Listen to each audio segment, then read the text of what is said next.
met her when she was Lisa Lorick 5 years ago, four and a half some years ago, and she actually designed one of these. She said, hey, she did that thing. She raised her hand and she said, hey, I'd like to do one of those. She really enjoyed the talk from a filmmaker that had came and gave a really, really cool background on his story and how he was doing what he was doing. And she made this beautiful piece, and I was just amazed by her lettering.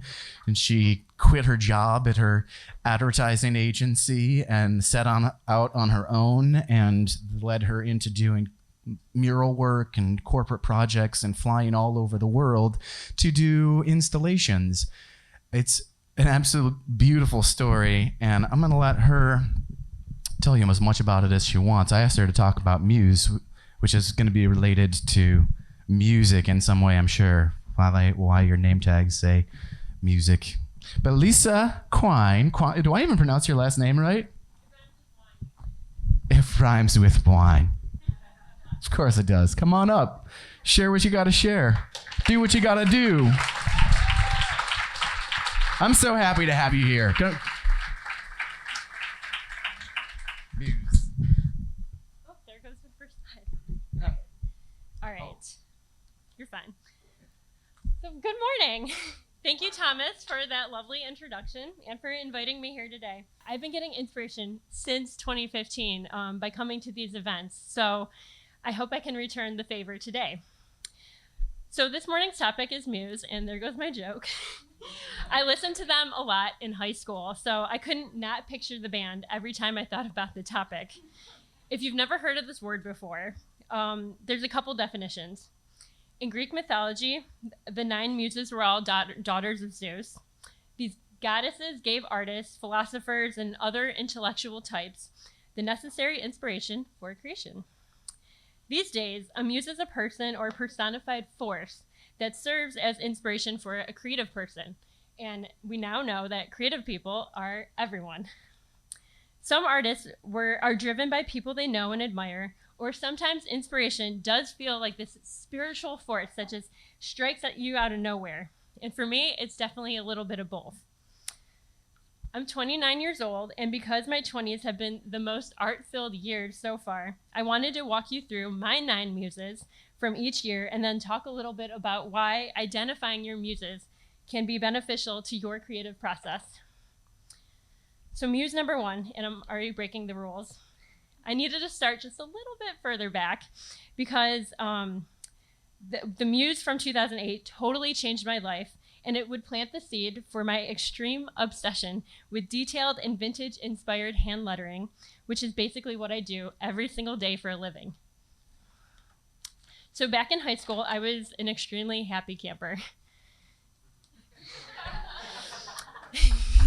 Out of all the really, really cool music I listened to back then, my favorite band was Panic at the Disco, because they were so theatrical and they had this really cool old-timey meets modern-day vibe. So in 2008, Pretty Odd was the second album to be released by the band. Sure, the music was okay, but I was absolutely blown away by the CD booklet. It was nothing like I'd ever seen before. All I wanted to do was explore this style by making my own artwork inspired by it. I loved the vintage and turn-of-the-century feel of the typography, but you could also vividly see that this was all drawn out by hand. And that's what it looked like, or it looked like a ton of time went into making this. So I just loved the details, and I started making my own hand-lettered work inspired by this. You never really forget your first muse. And I know muses are supposed to be more people-like, but this one was definitely one of the strongest because it introduced me to the world of hand lettering. So muses are commonly thought of as people that creative folks are a bit obsessed with, and they use these people to fuel their work, like Uma Thurman in all those Quentin Tarantino movies, or the long list of ex-lovers by Taylor Swift. It's the long list. Just kidding, this is a judgment-free zone. So, speaking of exes, 2012 was the last full year I was a single lady. After college graduation, I was 22 and had just moved into my own studio apartment just outside of downtown Cleveland. I started keeping a journal where I would write about all the interesting dates I was going on, how I felt about these guys, if I liked them or liked them, and stupid stuff like that. Then I would end each entry in my journal with a hand-lettered lyric that I would then post on Instagram. And as you can see, this is definitely from 2012 because of all the filters. So the dating game is what fueled my hand lettering hobby. This is terrible, but sometimes I said yes to a date to make my journal more interesting and have another song to hand letter. So when I felt strongly about someone, either the lovey-dovey feelings or feelings of heartbreak, I would listen to music and see the lyrics on the page of my journal before I even sketched them out. And for some reason, I didn't feel weird about posting these lyrics on Instagram, even though they carried so much personal meaning to me. It was more about the work and getting better at it. And I found that sharing it on social media, specifically Instagram, helped with accountability. And it was a timeline showing my visual proof of my progress. So like I said, Instagram has been one of the biggest tools that help propel my lettering and mural work for almost a decade now. It not only helped me showcase my own work, but I've discovered so many other artists around the globe through the platform. So in 2013, I was starting to get really serious about lettering, and I was getting more and more commissions from friends, family, and legit clients like the AIG Cleveland. I was definitely still a beginner, and I only knew to look for inspiration on sites like Instagram and Tumblr. So I attribute my early lettering growth to the artists I was finding through these platforms. My number one influence and biggest Insta girl crush was Gemma O'Brien, who is Mrs. Eves on Instagram. She's an Australian artist with the most badass style, studio, body of work, and overall life. Her work was being shared all over the design community platforms, and it was almost impossible not to know who she was around this time. So like every other person interested in lettering, I was obsessed with her and her work. But what I kept coming back to was a series she did on airplane barf bags. She was traveling all around the world. Yeah, they're kind of funny if you read them all. So she was traveling all over the world, giving talks and installing murals. So on her long flights out of Australia, because Australia's out in the middle of nowhere, she would draw pop culture puking puns on the barf bags. I thought this was the coolest and funniest passion project ever. And so like that CD booklet, I studied it and set it out to do my own version of that. So, Muse number 4. So this is half a song and half lightning striking at the right spot at the right time. One day in 2014, I was out for a run and randomly got the idea of doing an ongoing series like Gemma's barf bags. Sorry, that's the last time I'll say the word barf in such a short talk. I wanted to hand letter an entire song in a single book where every page would be part of the lyrics in chronological order. I took it a step further and started hand lettering in an actual book with text already on the pages. I loved it because this had a textured background element to it to make the project look a little older and more worn, very similar to that CD booklet I loved so much. I chose the song A Better Son/Daughter by Relo Kiley, Jenny Lewis's old band, because the lyrics are so hauntingly real. They paint a clear picture of having a really crappy day, and then at the end it feels like the singer is giving herself a pep talk about being a better person. So every time I listened to the song, I pictured the words in a different way, and I saw the compositions coming together in my head. And here's a quick excerpt to sum up the song. And sometimes when you're on, you're really effing on, and your friends all sing along and they love you. But the lows are so extreme that the good seems effing cheap, and it teases you for weeks in its absence. But you'll fight and you'll make it through. You'll fake it if you have to, and you'll show up to work with a smile.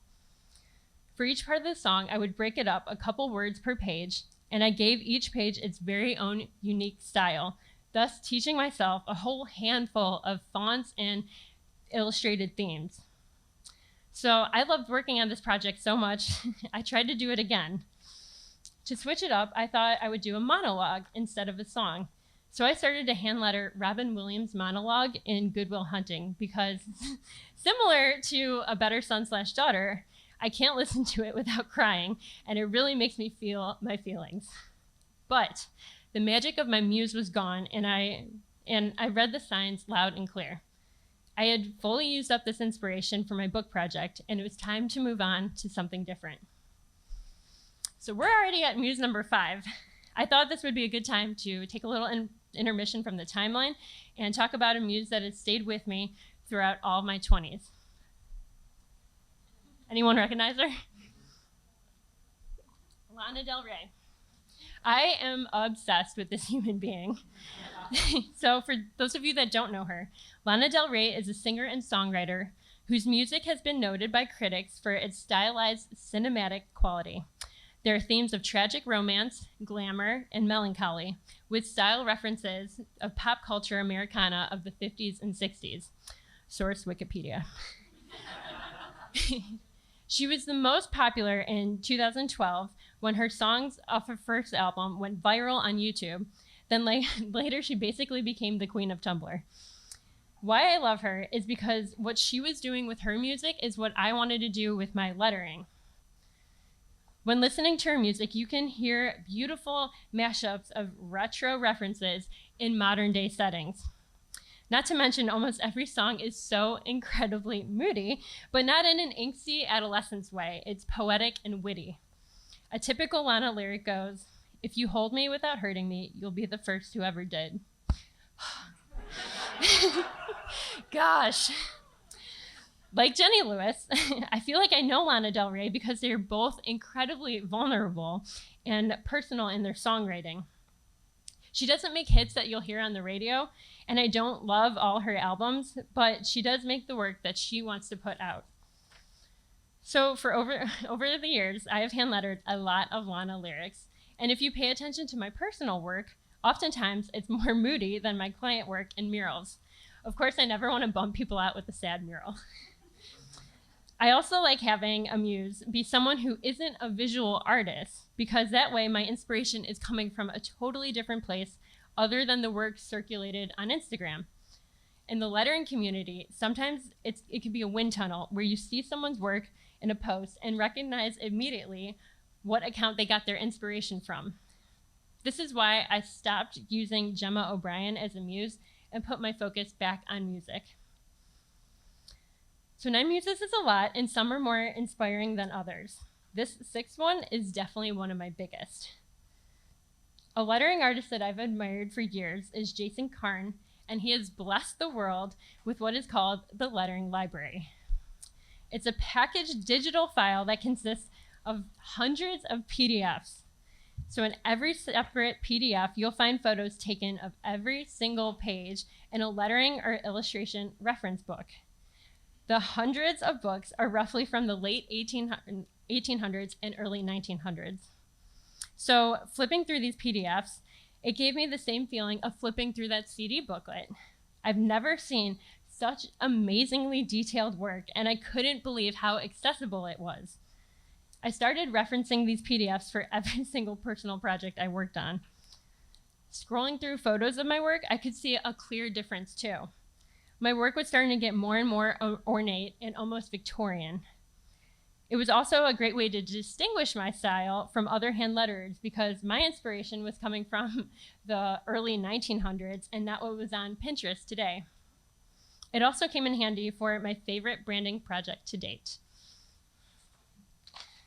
So in 2017, I married Mark Quine, muse number 7 on this timeline, but definitely number 1 in my life. I knew dating Mark was different right off the bat because there were so many things in place right away that I've never experienced before. We were both on the same page about almost everything. The guy gave me butterflies when he walked in a room and still does 5 years later. And most importantly, I was becoming the best version of myself because of him. But this terrified me because I thrived artistically off of sadness. But now my life was the best it's ever been. So how do I make artwork and be happy at the same time? Well, I sort of proved it to myself that not all inspiration has to come from negative emotions. I was so in love with Mark that I wanted our wedding designs to reflect that excitement and joy for this upcoming event. Instead of feeling there he is. Instead of feeling the pressure of perfection, which can be debilitating at times, I was so happy that we were getting married. The lettering library was still fresh in my mind, so I used that for inspiration to do illustrated save the dates, a full invitation system, the welcome sign, which was my favorite, and a few other wedding essentials. Mark has been so much more than an artistic muse for my work. He's more of a muse of how I want to live my life. But of course, that's for another talk. And getting back on track, I loved working illustrated elements into these pieces and sought out to do more work like that. So my good friend, talented illustrator, and old Creative Mornings buddy, Trish Previtt, once told me about some dude named William Morris, a textile designer from the later half of the 1800s. Ironically enough, the Cleveland Museum of Art had a special exhibit showcasing his work at the start of 2018. Did anybody go to this? Yes! So I signed up to do the guided tour of it. Again, this was just one of those things where I went home and I couldn't sleep all night because I was just so blown away by this work and I was itching to explore it through my own work. My fingers are sticky. Okay. A couple months later, I was having an art show just outside of Nashville and decided to do 10 quotes and lyrics by women I'm inspired by and only use the lettering library and William Morris for inspiration. I wish I had more time to do like 50 of these things because they were such a blast to work on. I couldn't stop looking at the beautiful textile designs of William Morris though. The floral patterns seemed to fit so well with the typography I was interested in. I also admired the layering effect he accomplished. There would be 1 to 3 patterns going on in the same piece, a dominant one in the forefront and then a smaller, more subtle one in the background. So there's so much detail to get lost in, and I wanted to express my fascination with it by including tributes of his work in my compositions. And then I got to mesh even more of my muses together the following year. So this year, if I had to pick one person who I've been the most obsessed with, it would have to be Alex Turner. He's the frontman and songwriter of both the Arctic Monkeys and the Last Shadow Puppets. What this man can do with words is the mind-blown emoji on repeat forever. Alex Turner has been said to be the best lyricist of our time, and I am in full agreement with that.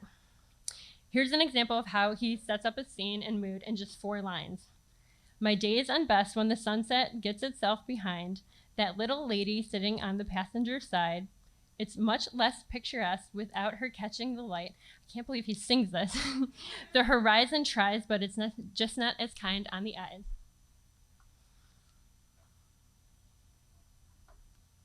So both his voice and words are so captivating, making it the perfect music to listen to when you're spending hundreds of hours painting murals. So I love it because while I'm painting my murals, I can listen to Alex Turner and picture these scenes so vividly that he's describing, and then get inspiration for my personal projects at the same time. It's multitasking at its finest. So I had another art show this year and wanted to really push my personal work, so I took Alex Turner's lyrics and William Morris's textile formula to create this piece. I used scale and detail like William Morris to showcase the most important lyrics of the song first, and then I created a secondary pattern with the lyrics that followed to create that layered effect. It's something that I would love to explore more if it didn't take like 50 hours, but it was really fun to mash up the 2 muses like that.